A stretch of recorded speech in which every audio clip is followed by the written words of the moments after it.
жаман окуя болду. Айыл өкмөттө биздин жарандарыбыз, эжекелерибиз барып алып, ушу биз алган насыяларыбызды төлөй элбей атабыз. Ошого жардам бергиле деп мамлекетке суранып атат. Эми биздин мамлекетте статистика боюнча нече күнүнөн айтып кетишти, миллионго жакын калкыбыз насыя алышкан экен.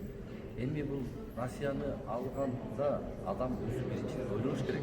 Ошону эртең төлөй аламбы, эмнеге алып атам, кайсы жака жумшайм, ушу насыя алып алып туруп мен кайра киреше табамбы деп ойлош керек, туурабы?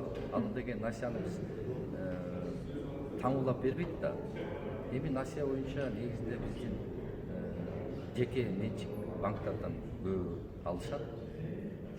Мунун мен айтат элем да, туура азыркы учурда жарандарыбыз насыя алып төлөй албаган шарттар дагы болуп атат. Анан эң негизинде биздин насыя боюнча пайыздарын төмөндөткөнгө өкмөт иш-чара көрүш керек. А бирок жанагындай жарандарыбыздын насыяларын төлөп берем деген дагы бул өтө окуталуу нерсе да. Анткени эртеңки күндө миллионго жакын калкыбыз насыя. Анан баары тең төлөй элбей атабыз, өкмөт төлөп беришинде бул да туура эмес, болмот деп ойлойм.